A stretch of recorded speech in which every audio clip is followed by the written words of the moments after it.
ట్రాన్స్ లో ఉంటారని చెప్తున్నారు. అంతే, ట్రాన్స్ లో దీన్నే ట్రాన్స్ నొప్పి అంటారు. తెలీదా? నొప్పి వాళ్ళు తెలీదా? ఎందుకంటే మదనపల్లి కేసులో చాలా దారుణంగా అదే వీళ్ళు చంపేశారు. ట్రాన్స్ అంటే దాంట్లోకి వెళ్ళిపోతారు ఇంకా దైవంతో. మేము చస్తే చేస్తాం, దేవుడి దగ్గరికి వెళ్తాం. మేము చనిపోతే కానీ దేవుడి దగ్గరికి వెళ్ళాం. మామూలు చావు కోసం వెయిట్ చేస్తే ఎన్నేళ్ళు ఉండాలను, దానికంటే ఇలా తొందరగా వెళ్ళిపోవాలా.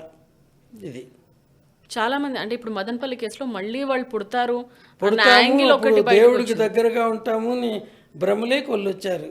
ఆ భ్రమ ఎట్లా కల్పించబడింది, ఎవరు కల్పించారు, మనకేమి ఇన్ఫర్మేషన్ లేదు.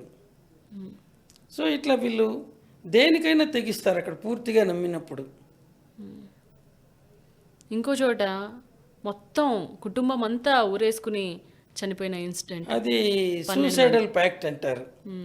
అందరూ ఏ ఫైనాన్షియల్ ప్రాబ్లంలో ఉంటారు, తల్లిదండ్రులు చనిపోవాలనుకుంటారు. వాళ్ళ కుటుంబ పెద్ద మళ్ళీ తిరిగి వస్తారు, మమ్మల్ని కాపాడతారన్న ఒక ఉద్దేశంతో అది కూడా కాదు, ఇక్కడ ఆ కుటుంబం మొత్తం సూసైడ్ చేసుకునేది. వాళ్ళు పూర్తిగా అప్పుల్లో మునిగిపోతారు. అప్పుల్లో మునిగిపోయినప్పుడు ఇంకా దిక్కు తోచదు. అప్పులు ఇచ్చినవాడు ఊరుకుంటాడు, ఇంటికి వచ్చి తిడుతూ ఉంటారు, బంధువులు పక్కన తిడతారు. ఆ బాధలు పడలేక పెద్దలు సావాలనుకుంటారు.